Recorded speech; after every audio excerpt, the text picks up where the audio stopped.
about you anyways. Whoever said I give a shit about you? You never share your toys or communicate. I guess I'm just a play date to you.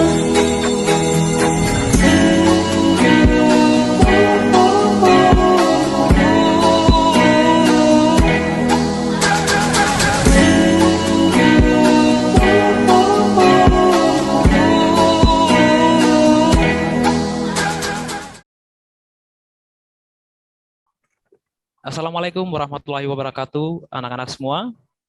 Waalaikumsalam warahmatullahi wabarakatuh.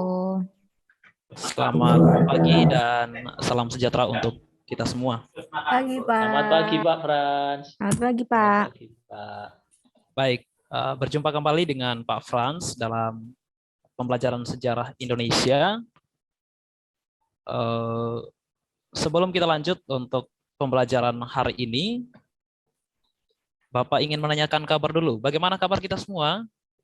Sehat, Pak. Luar Semuanya, biasa. Pak. Luar biasa, Baik. Pak. Sehat luar biasa. Baik. Sebelum kita melanjutkan pembelajaran kita hari ini, apakah ada yang tidak hadir pada pertemuan hari ini? Ini Agus, Pak, Pak. Mas Agus belum Agus, hadir, Pak. Mas Agus kemana? Nggak Masih tahu, kan? Pak, tanpa keterangan. Tadi Masih WA saya ngantarkan. katanya banyak bocor. Oh, iya. Aduh. Saya nggak tahu, Bu Eva. Saya nggak tahu, Pak. Baik, baik. Terima kasih informasinya. Nanti ketua kelas nanti dicatat di presensinya terkait dengan keterangannya Mas Agus untuk pertemuan hari ini. Baik, untuk memulai Iya, Pak. pelajaran kita pada pertemuan hari ini, silakan ketua kelas memimpin kita dalam doa dulu. Saya persilakan. Ya. Siap. Terima kasih Pak Frans. Mari teman-teman semuanya kita rapikan dulu tempat duduk kita. Kita siapkan diri kita untuk berdoa sebelum mulai pelajaran. Semoga apa yang kita pelajari diberikan manfaat. Berdoa menurut agama dan kepercayaan kita masing-masing, dipersilahkan. Selesai. Baik, terima kasih Mas Alvin telah memimpin kita semua di dalam doa. Baik, sebelum kita melanjutkan pembelajaran pada pertemuan hari ini, Bapak ingin memberikan sebuah jargon dulu, supaya nanti semangat dalam proses pembelajaran sejarah kita di beberapa waktu ke depan. Kalau saya mengatakan nanti salam historia, anak-anak sekalian silakan nanti menjawab pengalaman, perjuangan, dan harapan. Sekali lagi, kalau saya katakan nanti salam historia, anak-anak sekalian menjawab pengalaman, perjuangan, dan harapan. Baik. Salam historia. Pengalaman, perjuangan, dan harapan. Baik, masih kurang kompak. Sekali lagi. Salam historia. Pengalaman, perjuangan, dan harapan. Baik. Jadi ini merupakan jargon yang selalu Bapak sampaikan di setiap kali proses pembelajaran dalam kelas, agar dalam proses pembelajaran sejarah itu bukan hanya untuk menghafal ataupun mengingat kejadian-kejadian di masa lalu, tetapi kita benar-benar sungguh memiliki manfaat dari proses pembelajaran sejarah itu, yakni terkait dengan kejadian-kejadian di masa lalu dan perjuangan kita di masa kini, dan harapan yang lebih baik untuk kehidupan yang akan datang. Ya. Jadi makanya hal itu yang sering Bapak sampaikan dalam proses pembelajaran di kelas-kelas. Nah, ada yang mungkin masih ingat materi kita sebelumnya? Sebelumnya, ada yang masih ingat? Lupa, Pak. Pak, lupa. Iya, Pak. Lupa. Ya, Pak Frans. Lupa. Baik. ada clue-nya, Kalau Pak. Kasih clue. baik, Bapak kasih clue-nya. Kalau kita berbicara terkait dengan benua Eropa, berarti kita berbicara terkait dengan hal apa? Hubungannya dengan Indonesia nantinya? Kolonialisme, Pak. Penjajahan, Kolonialisme, Pak. Pak. Kolonialisme, Pak. Kolonialisme atau penjajahan. Sepakat semuanya? Sepakat, Pak. Sepakat. Baik. Ada yang ingat inti dari penjajahan itu seperti apa? Singkat saja. Penderita, Pak. Penderitaan, Pak. Mengeruk sumber daya alam dan sumber daya manusia, Pak. Mengambil Mengetuk alih. sumber daya alam dan sumber daya manusia. Lalu Muncul mengambil perlawanan, alih. Pak. Menderita, Pak. Penderitaan, perlawanan. Baik. Baik. Di tanggapan anak-anak semuanya benar ya bahwa penjajahan itu adalah suatu penderitaan nanti bagi bangsa kita Indonesia. Nah, hubungannya dengan materi yang akan kita pelajari hari ini adalah terkait dengan dampak dari penjajahan bangsa Eropa bagi bangsa Indonesia. Bapak tampilkan dulu slide-nya. Untuk memilih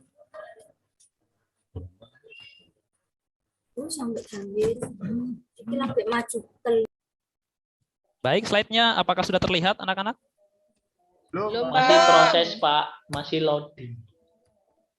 Masih loading, Bapak.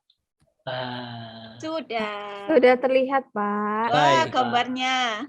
Baik, jadi materi kita hari ini adalah terkait dengan dampak kolonialisme dan imperialisme terhadap bangsa Indonesia. Jadi yang datang nanti ini adalah orang-orang Eropa yang datang ke negara kita Indonesia, ya, yang tentu saja seperti yang setelah ditanggapi oleh siswa-siswi kalian tadi bahwa kehadiran bangsa Eropa nanti ini memberikan penderitaan bagi bangsa Indonesia. Jadi selain nanti dampak positif, juga dampak negatif yang ditimbulkan.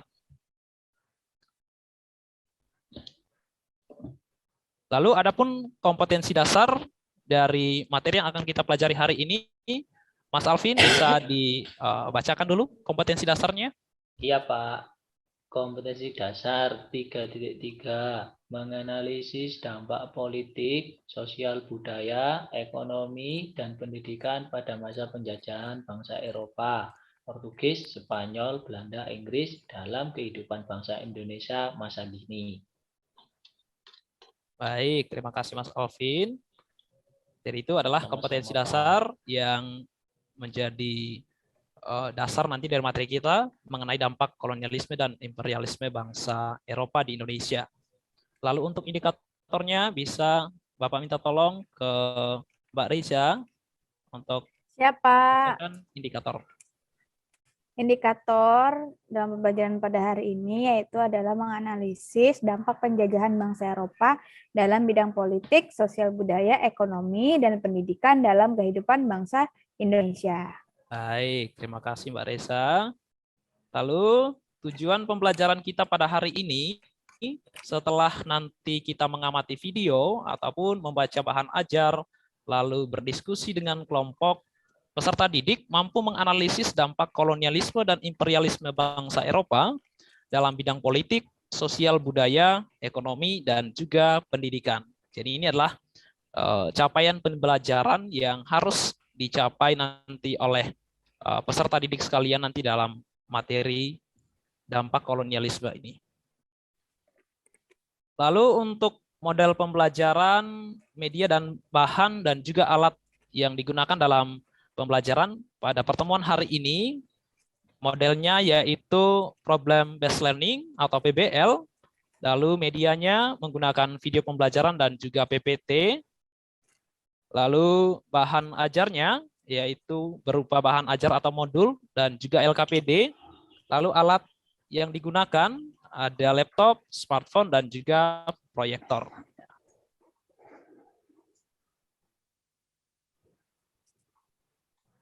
Nah, dalam proses pembelajaran ini tentu ada penilaian yang harus dievaluasi atau yang harus dinilai nanti dari proses pembelajaran kita terkait dengan dampak kolonialisme dan imperialisme bagi bangsa kita Indonesia. Jadi adapun penilaian hasil belajarnya nanti ada 3 aspek, yaitu penilaian sikap berupa lembar pengamatan atau observasi selama proses pembelajaran berlangsung, lalu ada penilaian pengetahuan berupa LKPD dan juga tes tertulis di akhir pembelajaran nanti. Lalu aspek yang ketiga yaitu penilaian keterampilan, yaitu berupa lembar pengamatan diskusi dan juga presentasi hasil diskusi kelompoknya. Jadi ini adalah beberapa penilaian dari hasil belajar kita nanti pada pertemuan hari ini. Yang berikutnya terkait dengan sintaks atau langkah-langkah dari problem based learning. Anak-anak ada yang tahu atau ada yang pernah dengar apa itu PBL atau Project Problem Based Learning? Ini Pak, Belajar dari masalah, Pak. Masalah. pokoknya yang bermasalah-masalah gitu loh Pak. Yang bermasalah-bermasalah. Baik. Anak-anak yang bermasalah juga bagian dari masalah juga ya. Iya. Baik. Jadi pembelajaran atau problem based learning ini nanti adalah proses pembelajaran yang dalam hal ini adalah proses pemecahan masalah. Jadi nanti Bapak akan menyajikan masalah-masalah yang akan dipecahkan oleh peserta didik nantinya. Nah, adapun langkah-langkahnya, yang pertama nanti itu ada orientasi peserta didik terhadap masalah, lalu yang kedua mengorganisasikan peserta didik, lalu yang ketiga membimbing penyelidikan individu, yang keempat mengembangkan dan menyajikan hasil karya, yang kelima menganalisis dan mengevaluasi proses pemecahan masalah. Jadi ini adalah langkah-langkah yang nanti akan kita lalui dalam proses pembelajaran kita pada pertemuan hari ini. Untuk bahan ajarnya nanti silahkan cek di link bahan ajar yang telah Bapak kirim di grup, melalui grup WhatsApp. Silahkan nanti dicek di sana. Ada link yang harus diperhatikan oleh anak-anak nanti dalam proses pembelajaran kita pada pertemuan hari ini. Nah, sebelum Bapak menyajikan sebuah video pembelajaran untuk pertemuan hari ini, Bapak ingin menanyakan kepada kita semua dulu pada pertemuan hari ini. Ya. Bisa terlihat gambarnya? Lihat, Bisa, Pak. Bisa Pak. Pak. Baik, di situ sudah ada pertanyaannya juga. Siapakah tokoh berikut? Ada yang tahu? Ini itu orang Raffles Belanda bukan. Kayak Raffles ya, Pak ya? Apa Denles ya? Iya. Ini Apa Van den Dendels Bos ya? Apa Ada yang mengatakan Denles ya? Raffles, ada yang mengatakan Dendels, Yang pasti orang asing, Pak. orang asing. Orang Baik. barat, Pak. Calon suaminya Barat. Eva. Ya, suaminya Oh, Eva. gitu. Orang Calon dulu suami. dong. Foto saya itu Pak, foto saya. Pak, jangan Oh, memfitnah foto diri Mas Alam sendiri. Teguh itu pribumi. Memfitnah diri sendiri. Foto Mas Teguh katanya. Teguh itu Baik. pribumi, Pak, bukan, Pak. Jadinya siapa Pak Ini- itu Pak ya? Ini orang Eropa ini. Pak. Ini orang Eropa. Mas Napoleon, Agus Pak. bisa? Napoleon. Napoleon. Napoleon, Pak. Masih belum tepat. Napoleon, Dan bos. Pak. Bapak kasih clue-nya. Tadi Mas Teguh sudah dijawab oleh Mas Teguh tadi. Van den Bosch. Oh, Ya. Van den Van den Bosch. Jadi ini adalah tokoh yang penting nanti dalam suatu proses penerapan kebijakan pemerintah kolonial nanti di Indonesia. Namanya Johannes van den Bosch. Ya. Jadi dia ini nanti adalah seorang tokoh yang menerapkan kebijakan kultur Politik, stelsel. Ya, Iya, kultur kultur stelsel. stelsel. Sistem tanam paksa ya, Pak. Ya, Iya, tanam betul. paksa ya, Pak ya. Betul. Kultur stelsel atau sistem pelaksanaan tanam paksa. Baik.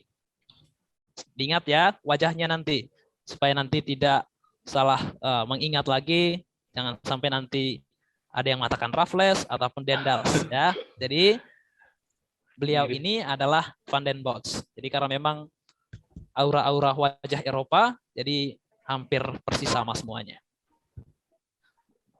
Baik, setelah ini Siap. Bapak akan membagikan siswa-siswi sekalian dalam beberapa kelompok ya. Dalam beberapa kelompok. Kelompok pertama ada dampak dalam bidang politik, yaitu ada Mbak Yola dan Mas Teguh.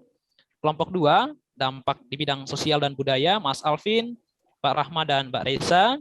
Kelompok 3, dampak di bidang ekonomi, Mbak Renita, Mbak Metri dan Mas Agus. Kelompok 4, dampak di bidang pendidikan, Mbak Citra, Mbak Lina dan Mbak Eva. Jadi silakan nanti diingat-ingat anggota kelompoknya ya. Iya Pak, siap. Baik, Pak. Baik. Nah, agar mengundang daya ingat kita dalam proses pembelajaran kita hari ini, jadi Bapak menyajikan suatu video pembelajaran yang akan sebentar lagi Bapak sajikan untuk kita tonton bersama. Ya. Bapak izin tutup dulu yang ini dan Bapak bagikan video pembelajarannya dulu. Ayo, kelompok saya tadi siapa? Ayo. Ayo Silakan kita sambil saling kerja kelompok. berkoordinasi dengan anggota kelompoknya. Ayo berkelompok, jangan sampai terpisah Pin, dengan tadi kan kawanan. kelompokku ya, Pin ya. Eva, kamu sama aku ya, Eva? Iya, Cid, sama Lina ya? Lina ya. Lin, Iya. buka bukunya, Lin.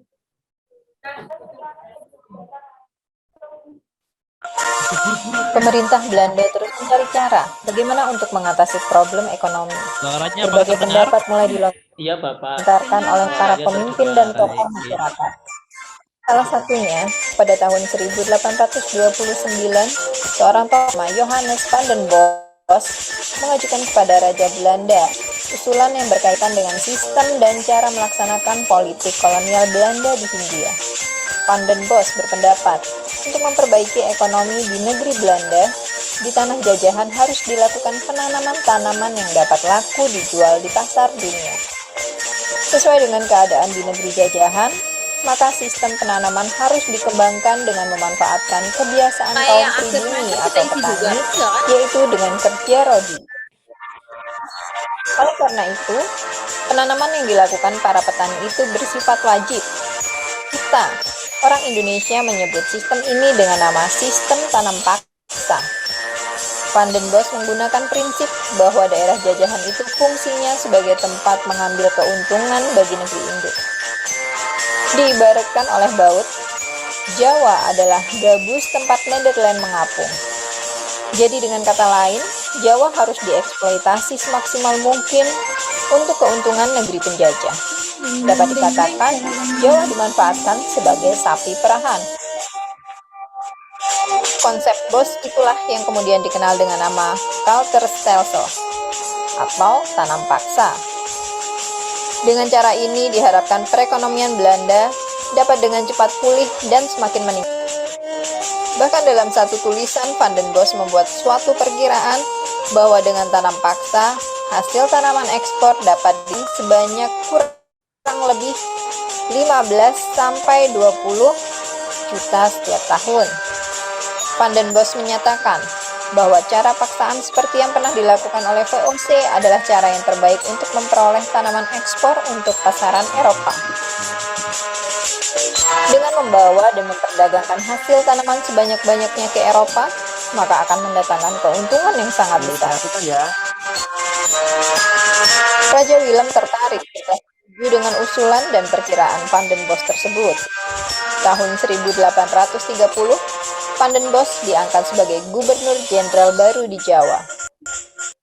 Setelah sampai di Jawa, Van den Bos segera mencanangkan sistem dan program tanam paksa.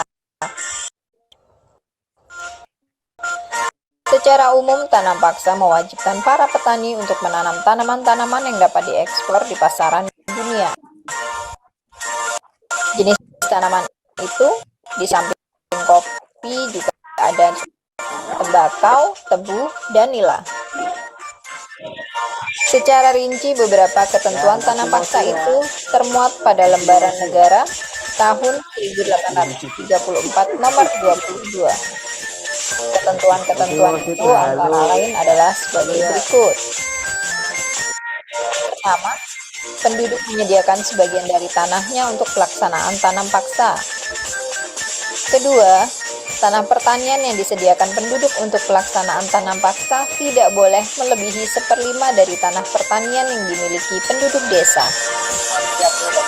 Ketiga, waktu dan pekerjaan yang diperlakukan untuk menanam tanaman tanam paksa tidak boleh melebihi pekerjaan yang diperlukan untuk menanam padi. Keempat, tanah yang disediakan untuk menanam tanaman tanam paksa dibebaskan dari pembayaran pajak tanah. Kelima, hasil tanaman yang terkait dengan pelaksanaan tanam paksa wajib diserahkan kepada pemerintah Hindia Belanda. Jika harga atau nilai hasil tanaman ditaksir melebihi pajak tanah yang harus dibayarkan oleh rakyat, maka kelebihannya akan dikembalikan kepada rakyat. Keenam, kegagalan panen yang bukan disebabkan oleh kesalahan rakyat petani menjadi tanggungan pemerintah. Ketujuh, penduduk desa yang bekerja di tanah-tanah untuk pelaksanaan tanam paksa berada di bawah pengawasan langsung para penguasa pribumi, sedangkan pegawai-pegawai Eropa melakukan pengawasan secara umum. Dan yang terakhir, penduduk yang bukan petani diwajibkan bekerja di perkebunan atau pabrik-pabrik milik pemerintah selama 65 hari dalam 1 tahun. Menurut apa yang tertulis di dalam ketentuan-ketentuan tersebut di atas, tampaknya tidak terlalu memberatkan rakyat. Bahkan pada prinsipnya rakyat boleh mengajukan keberatan apabila memang tidak dapat melaksanakan sesuai dengan ketentuan. Ini artinya ketentuan tanam paksa itu masih memperhatikan martabat dan batas-batas kewajaran nilai-nilai kemanusiaan. Menurut Van den Bos, pelaksanaan sistem tanam paksa harus menggunakan organisasi dan kekuasaan tradisional yang sudah ada.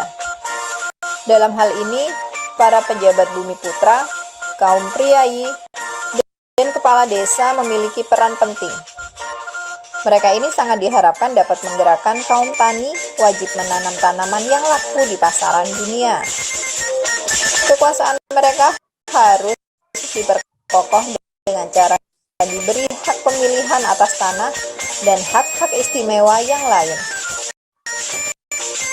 Para penguasa pribumi akhirnya lebih menjadi alat kolonial. Dengan demikian, masyarakat umum sudah kehilangan pimpinan yang menjadi tempat berlindung di negerinya sendiri. Berkaitan dengan pengerahan tenaga kerja melalui kegiatan seperti sambatan, gotong royong, maupun gugur gunung, merupakan usaha yang tepat untuk dilaksanakan. Dalam hal ini, peran para penguasa pribumi, kiai, dan juga kepala desa sangat sentral. Kemudian kepala desa di samping sebagai penggerak para petani, juga sebagai penghubung dengan atasan dan pejabat pemerintah. Karena posisi yang begitu penting itu, maka kepala desa tetap berada di bawah pengaruh dan pengawasan para pamong praja. Para penguasa pribumi ini dalam menjalankan tugasnya juga mendapatkan bonus atau culture procenten dari pemerintah.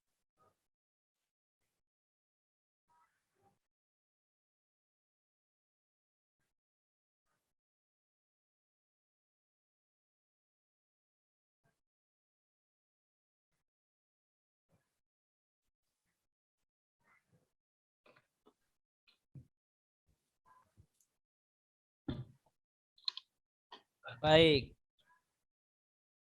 Video singkatnya ya, terkait dengan kultur stelsel tadi atau sistem tanam paksa yang pernah diterapkan oleh Van den Bos selama pemerintahannya di Indonesia. Baik, dari video tersebut, anak-anak informasi apa yang kalian dapatkan? Jajan, Pak. Penjajahan, Pak. Pelaksanaan tanam paksa dan dampaknya, Pak. Hasilnya dikasih ke barat, Pak. Tanaman-tanaman yang ditanam, Pak, juga. Ya, ada tembakau tadi ya. Iya, ada tembakau. Kopi. Ada dampaknya juga. Ya, Iya. oke, ada kopi. Informasi apa lagi selain itu? Mas Agus? Ini, Pak. Tadi ada kayak mandornya gitu ya, Pak, yang berdiri tadi di tengah-tengah lahan tadi. Betul, Mbak Eva. Kepala desa jadi pamong praja, Bu. Iya, Ah, betul. Jadi mereka bertugas untuk mengawasi. Mengawasi, Pak, ya. Iya, betul. Mengawasi tetapi di ladangnya sendiri. Seperti itu. Ladangnya sendiri atau tanahnya sendiri. gitu ya, Pak ya. Berarti lahannya milik orang Belanda ya, Pak? Lahannya milik orang Indonesia. Hanya boleh dikatakan dibeli sementara oleh pemerintah Belanda, tetapi nanti hasilnya juga nanti akan diberikan kepada pemerintah Belanda sendiri. Seperti itu. Jadi sebenarnya kultur stel-sel ini nanti memberikan penderitaan yang sangat parah nanti bagi bangsa kita Indonesia. Ya, meskipun ada juga hal positifnya nanti, tetapi lebih banyak dampak negatifnya. Seperti itu. Oh iya iya Pak. Yang kultur-kultur prosenting. Prosenten. Oh iya, Itu apa, kultur Pak? prosenting ya. Iya. Nah, ada mungkin yang bisa menjawab dulu dari teman-temannya dulu. Kultur prosenten. Prosenten. Hadiah. Oke. Mbak Lina mengatakan hadiah. Ada lagi? Iya, karena melebihi panennya. Betul. Atau istilahnya bonus, ya. Jadi kultur prosenten itu semacam bonus. Atau ada lagi? Silakan, Mas Alvin. Tapi gini Pak, apakah memang dapat bonus Pak ya? Bonus persenan gitu ya Pak. Iya, betul. Jadi bonus persenan. Tetapi itu hanya tinggal cerita, Bu. Oh, Tinggal cerita. Dalam artian hanya di atas kertas saja. Tetapi pelaksanaannya nanti di lapangan Tidak ada. tidak benar-benar dilaksanakan. Jadi Wah, hanya nakal. semacam Hanya iming-iming ya, Pak? betul, iming-iming. Jadi hanya diiming-iming oleh Janji-janji pemerintah Belanda. palsu ya Pak. Janji palsu. Jadi lebih tepatnya seperti ya kalau kita hubungkan dengan bahasanya masa-masa anak SMA ya seperti itu. Janji-janji palsu. Asal bukan alamat palsu ya Toxic. Pak. Nah, Toxic, itu temannya. toxic. Apa, Bu? Itu temannya, Mbak Eva. Janji palsu, alamat palsu itu Iya. berteman mereka itu. Jadi kultur prosenten ini singkatnya bahwa semacam hadiah nanti yang dijanjikan kepada petani, tetapi nanti pada pelaksanaannya tidak diberikan oleh pemerintah kolonial dari kultur stel-sel ini. Nah, sekarang Bapak akan bagikan lembar kerja peserta didik yang akan kalian kerjakan berdasarkan tadi pembagian kelompok yang telah dibagikan sebelumnya tadi.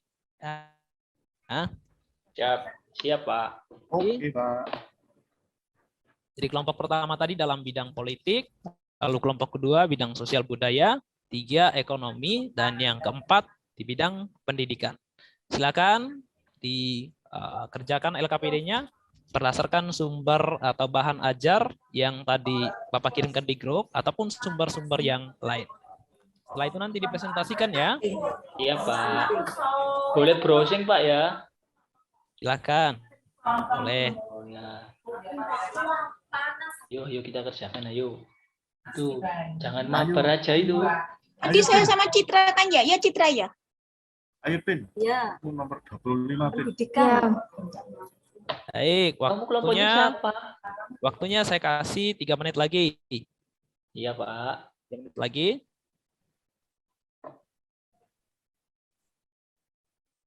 Kamu, Pin. Dampak dalam bidang Dampak kolonialisme dan imperialisme. bahasa itu. Baik, waktunya sudah selesai ya. Waktunya sudah selesai. Silakan dimulai dari kelompok yang pertama, dampak di bidang politik. Silakan perwakilan dari kelompoknya, apakah Mbak Yola ataukah Mas Teguh? Silakan. Yola. Ayo, Yola. Kamu Yola. Yang maju. Nanti kelompok 45 Pak yang maju nanti. Kelompok 2 siapa yang mau maju? Kelompok 45 Pak yang maju. Baik. Nanti kelompok Kelompok 4. Alvin lagi ya, Vin. Ya saya yang maju. Oke. Baik, silakan dimulai dari kelompok yang pertama. Kelompok 1 enggak mau maju Pak. Siapa? Saya. Ayo. Ayo Teguh. Silakan Teguh. Oh iya. Jadi dampak kolonialisme dalam bidang politik itu salah satunya adalah mengangkat para pemomong praja itu menjadi pegawai yang dibayar oleh pemerintah Pak. Jadi pegawainya dari Belanda. Baik. Jadi dampak di bidang politiknya yaitu terkait dengan pegawai-pegawai yang digaji atau dibayar oleh pemerintah, ya begitu. Baik. Lanjut ke kelompok yang kedua, Ya Pak. dampak di bidang sosial budaya. Dampak di bidang sosial budaya itu munculnya kelas atau stratifikasi sosial, Pak. Di situ ada pemisahan baik dari hukum maupun pemukiman. Jadi ada golongan Eropa, golongan Asia, Iya, dan Timur Jauh, Finlander. Lah itu terjadi pemisahan, Pak. Baik. Masih ada? Kemudian mungkin di ini apa bahasa, Pak. Nah, banyak bahasa dan juga kebudayaan-kebudayaan Eropa yang ada di masyarakat. Sudah, baik. Pak. Baik, terima kasih Mas Alvin. Jadi ada stratifikasi sosial atau kelompok sosial yang membedakan kelompok atau orang Eropa, orang Timur Asing, dan juga orang pribumi sendiri. Lanjut, kelompok 3. Kelompok 3 saya ya Pak Frans. Silakan. Oke. Saya ada Pak. Oh Pak, saya dulu. Oh Pak Gus ya udah. Oke. Silakan. Lanjut. Silakan Gus.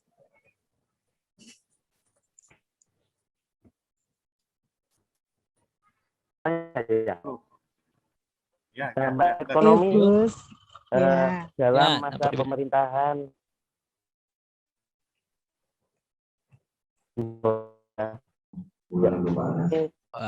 Sepertinya suaranya terputus-putus. Ya udah saya aja. Putus. Silakan.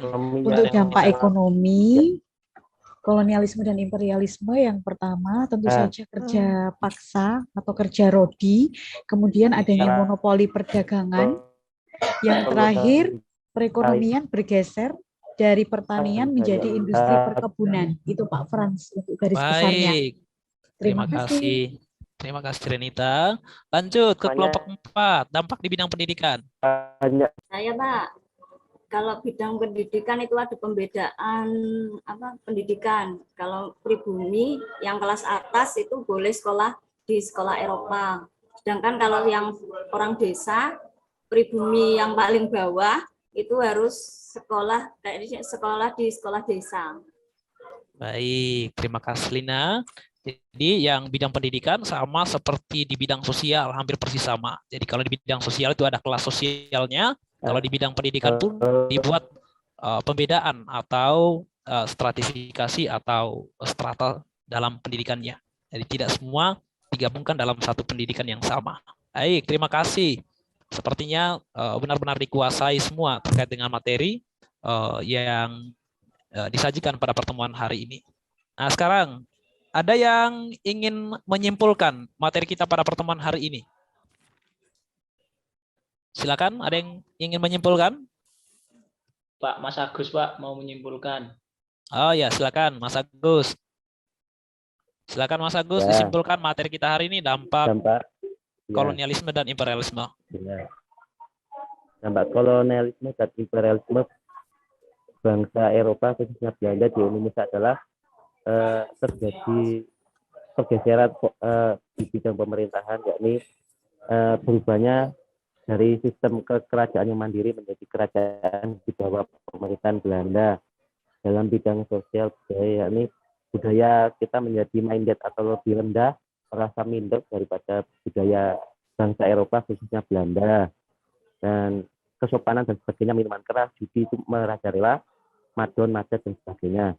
Dampak bidang ekonomi, masyarakat kita semakin miskin dan papa, sangat miskin sekali, sandang pangan dan papan tidak layak. Nah, seperti itu. Dan dampak di bidang pendidikan, kita itu sangat sengsara. Pendidikan kita itu tingkat buta huruf yang sangat tinggi, dan hanya pendidikan kelas 2 yang diberikan oleh Belanda, hanya sekedar baca dan tulis, itu pun golongan priai atau bangsawan yang dekat dengan Belanda. Untuk rakyat menengah ke bawah, apalagi rakyat jelata itu sangat-sangat kurang sekali. Demikian Pak Fran, kesimpulan dari saya. Terima kasih Mas Agus, sangat luar biasa, sangat luar biasa kesimpulannya, sangat luar biasa. Baik, jadi benar yang disampaikan oleh Mas Agus tadi bahwa dampak kolonialisme dan imperialisme bagi bangsa Indonesia ya sangat kompleks ya, dari berbagai bidang kehidupan, mulai dari bidang politik, sosial, budaya, bidang ekonomi, dan juga dalam bidang pendidikan itu sendiri yang sudah seperti yang telah disampaikan oleh Mas Agus tadi. Nah, untuk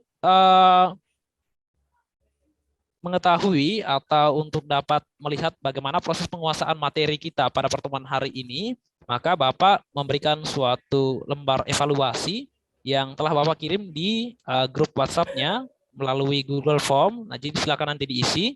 Silakan mengisi lembar evaluasinya untuk mengetahui atau untuk menguji penguasaan materi kita pada pertemuan hari ini.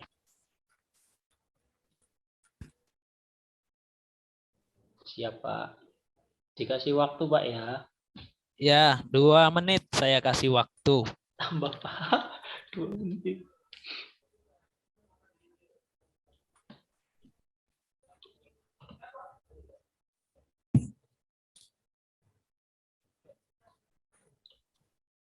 Baik, sudah selesai?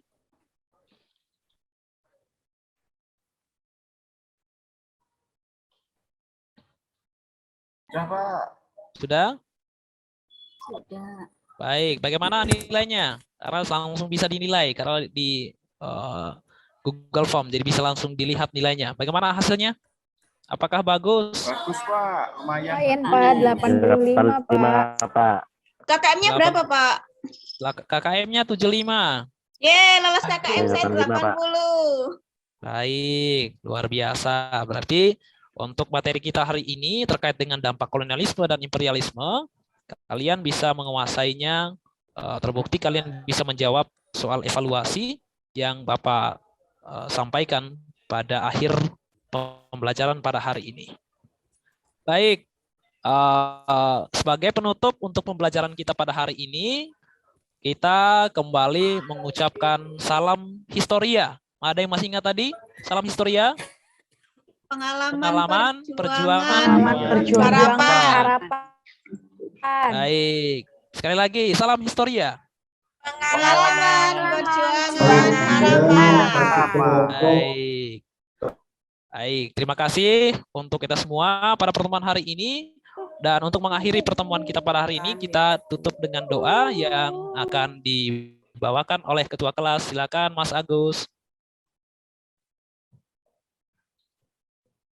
Ya, untuk mengakhiri pembelajaran pada pagi hari ini, supaya berkah dan kita dapat menyerap ilmu yang bermanfaat, marilah kita berdoa kepada Tuhan Yang Maha Esa. Doa mulai. Berdoa selesai. Baik, terima kasih Mas Agus. Ingat pertemuan minggu berikutnya kita akan membahas mengenai materi Sumpah Pemuda dan maknanya bagi kehidupan bangsa Indonesia. Terima kasih. Assalamualaikum warahmatullahi wabarakatuh. Selamat siang. Sampai jumpa lagi. Terima kasih, Pak. Terima kasih, Pak. Pekan depan.